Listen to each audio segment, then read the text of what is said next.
ইমানদারের ইবাদত এবং নেক আমলের কোনো বিরতি নাই যতদিন তার নাকের ডগায় নিঃশ্বাস থাকে।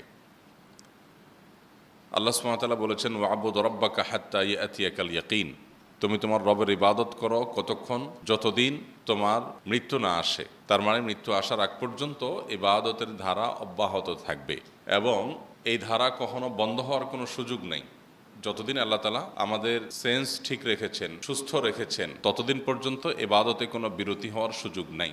দুনিয়ার অনেক কাজে বিরতি হয়, কিন্তু ইমানে কোনো বিরতি নাই, নেক আমলেও কোনো বিরতি সে অর্থে নাই যে ঠিক আছে কিছুদিন ইবাদত বন্দি করে ক্লান্ত হয়ে গেছি, এখন কিছুদিন একটু রেস্টে চলে গেলাম, নামাজ কালাম আবার পরে পড়বো, একটু বিরতি দিয়ে নিই, এরকম কোনো সুযোগ আছে? এরকম কোনো সুযোগ নেই। আমরা অনেকেই রমাদানের ইবাদত রমাদানে ছেড়ে দিয়েছি যে এখন একটু রেস্ট আবার চলছে, 11 মাস আবার রেস্ট করব করে আবার রমজান আসলে আবার টুপি তসবি জায়নামাজ নিয়ে একটু কোরআন নিয়ে আমরা আবার শুরু করব। মোহতারাম হাজিরিন, এটা কখনো ইমানদার এবং সত্যিকারের নেকামলকারী মানুষের কাজ হতে পারে না। সত্যিকার ইমানদার এবং নেকামলকারী মানুষের কাজ হবে যে তার ইবাদতের ধারাকে তিনি অব্যাহত রাখবেন মৃত্যু আসার আগ পর্যন্ত। হয়তো রমাদানে যে গতি ছিল এখন সেই গতি থাকবে না, গতি একটু কমে যাবে, কিন্তু বন্ধ হয়ে যাওয়ার কোনো সুযোগ নাই।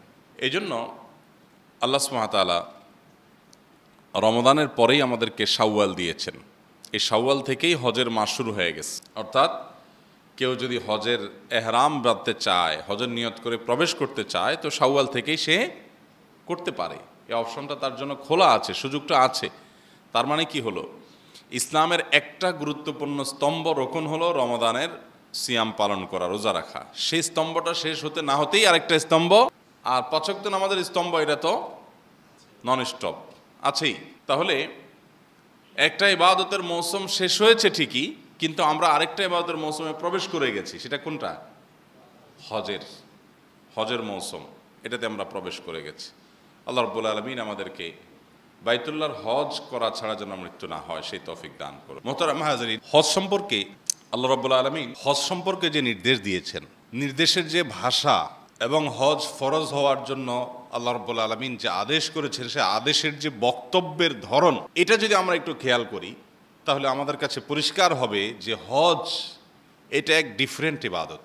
অন্য ইবাদতের সাথে এর অনেক দিক থেকে বিশেষ বৈশিষ্ট্য দ্বারা এটাকে পার্থক্য করা যায়।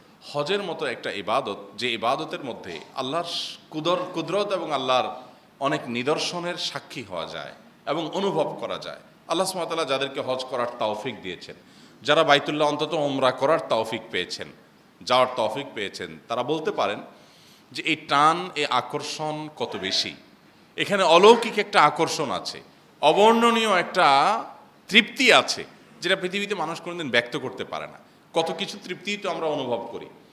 আমরা এর আগে বারবার বলেছি, আপনি যদি আল্লাহর একেবারে বিশেষ কিছু কুদরতের প্রত্যক্ষ সাক্ষী হতে চান, দেখতে চান, তাহলে তার একটি হলো এটি। পৃথিবীতে কোনো গুরুত্বপূর্ণ স্থাপনা, সপ্তাশ্চর্যের একটি, কিংবা এরকম আরও কোনো গুরুত্বপূর্ণ ভবন, স্থাপনা বা আল্লাহর কোনো বিশেষ সৃষ্টি যদি আপনি একবার দেখেন, দ্বিতীয়বার দেখেন, তৃতীয়বার দেখেন, মানুষের বানানো হোক অথবা আল্লাহর কোনো কুদরতের বিশেষ কোনো সাক্ষী, বিশেষ কোনো সৃষ্টি যদি হয়, কয়েকবার দেখার পরের পর আপনার কিন্তু সেখানে যাওয়ার জন্য কোনো বিশেষ টান, আকর্ষণ অনুভব হবে না। এটাই হলো বাস্তবতা।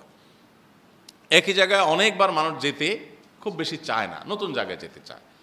কিন্তু বাইতুল্লাহ এবং হজের যে জায়গাগুলো, ইব্রাহিম আলাইহিস সালামের স্মৃতি বিজড়িত জায়গাগুলো, আল্লাহর কুদরতের যে নিদর্শনগুলো, মাশআইরে হারাম যেগুলো, সেগুলোতে মানুষ বারবার যাওয়ার পরও, 10 বার, 20 বার, 30 বার যাওয়ার পরও তার আকর্ষণ কমে না, বরং যে যত বেশি যায় তার আকর্ষণ তত বাড়তে থাকে। এটা একটা মিরাকল বলতে পারেন, এটা একটা মুআজিজা বলতে পারেন, এটা একটা অলৌকিকত্ব বলতে পারেন। এই জন্য নবী করিম সাল্লাল্লাহু আলাইহি ওয়াসাল্লাম বলেছেন, যাদের উপর হজ ফরজ হয়েছে তারা দ্রুততার সাথে, বিলম্ব না করে সাথে সাথে হজটাকে আগে করা উচিত। আমরা করি কি, যে টাকা পয়সা হলে জমি কিনবো, বাড়ি করব, গাড়ি করব, অ্যাসেট করব, ব্যবসা বাণিজ্য দাঁড় করাবো, সব ঠিকঠাক হয়ে যাবে, সব সেটিং ফিটিং হবে, এরপরে অতিরিক্ত যেটা থাকবে উদ্বৃত্ত ওইটা দিয়ে গোছায় সেটা হজ করে। আর তো এটা হজের প্রতি অবিচার ভাইরা, এটা হজের প্রতি অবিচার। আল্লাহ তাআলা আমাদেরকে যাদের সামর্থ্য দিয়েছেন, সামর্থ্য হওয়ার সঙ্গে সঙ্গে আগে হজটা করার তৌফিক দান করুন। বদলি হজ আমরা অনেকে করায় থাকি। বদলি হজ কে করতে পারে? যে নিজের হজ আগে করে ফেলেছে সে বদলি হজ করতে পারে। আমি আমার নিজের জীবনে হজ করা যে ফরজ, হজ করার মানে শারীরিক সামর্থ্য আছে, এখন আমি হজ করতে পারি নাই, তাহলে আমি আপনার বদলি হজ করার ক্ষমতা আমার নাই। আমার নিজের হজটা আমি করে ফেলেছি আলহামদুলিল্লাহ, এবার আমি চাইলে আপনার পক্ষ থেকে বদলি হজ করতে পারবো। অনেকে এটা না বোঝার কারণে দেখা যায় বাবার পক্ষ থেকে বদলি হজ ছেলে করতে গেছে, ছেলে নিজের হজ করে নাই, তাহলে এই বদলি হজ আদায় হবে না। আবার আপনার পক্ষ থেকে বদলি হজ আপনি করাইতে পারবেন, সেটা কখন? যদি ধরুন আপনি হজ করার মতো শারীরিক সক্ষমতা আপনার নাই, আর্থিক সঙ্গতি আছে, টাকা আছে কিন্তু শরীরে ক্ষমতা নাই, যাওয়ার সুযোগ নাই, এত বয়স হয়ে গেছে, তাহলে সেক্ষেত্রে আপনি কি করতে পারবেন? বদলি হজ করাইতে পারবেন। বরং বদলি হজ করাটা আপনার উপর আবশ্যক। টাকা আছে, টাকা ছিল, হজ ফরজ হয়েছে করেন নাই, এখন অসুস্থ হয়ে গেছেন আর যেতে পারছেন না, তাহলে আপনার উপরে ফরজ এখন টাকা দিয়ে হলো কাউকে দিয়ে হজ করাবেন। আবার মা বাবা দুনিয়া থেকে চলে গেছেন, বৃদ্ধ হয়ে গেছেন, তাদের যার সঙ্গতি নেই, তাদের তরফ থেকে ছেলে হিসেবে বদলি হজ করালেন, এটারও সুযোগ আছে।